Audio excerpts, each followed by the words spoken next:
new research tells us that this next story has about 8 seconds to gain your interest. That's the length of the average Canadian's attention span, according to new research by Microsoft. It's dropped by about 4 seconds since 2000. And scientists think that growing use of mobile internet could be to blame. 8 seconds puts us just behind the average goldfish, which can hold focus for almost 9 seconds. CBC medical columnist Dr. Peter Lynn joins us now to explain what happened to that 4 seconds and if there's anything we can get it back.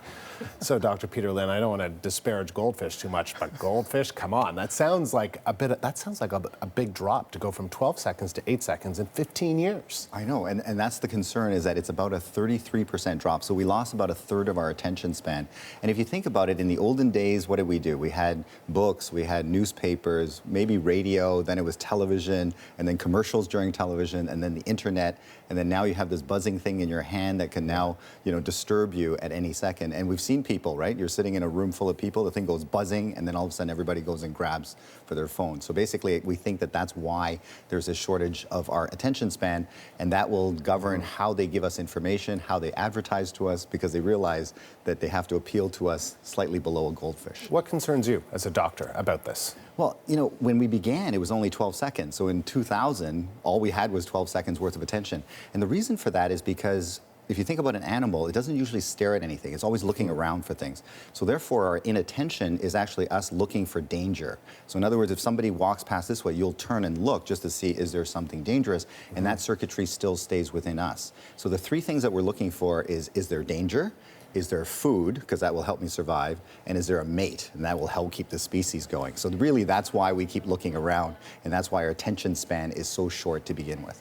But the research also suggests that we're getting, I don't know whether better is the word, but we can multitask more. Maybe we're not necessarily doing a bunch of different things well. Maybe we're doing them worse. Right.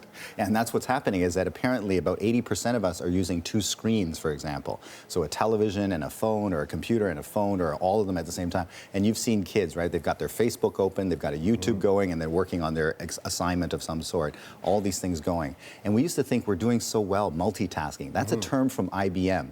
And when they say multitasking, it means that both tasks are being done at the same time. What we're doing is we're doing this, and then we switch. So then we leave this, and then we go over here, and then we switch. So what we're doing is really doing one task at a time.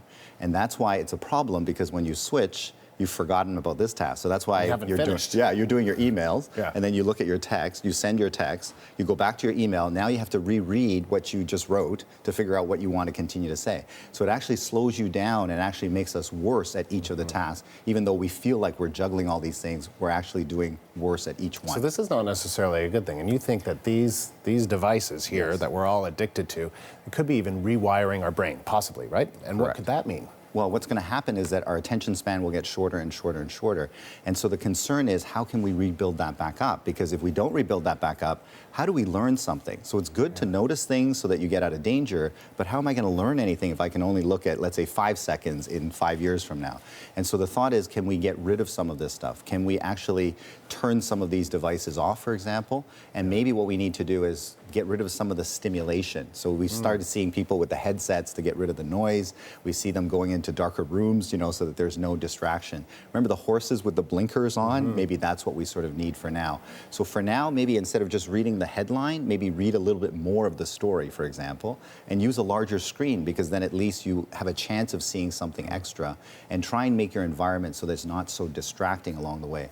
At the university, we had a wall that was frosted glass. Just the shadows of people walking was enough to disturb people in terms of their work.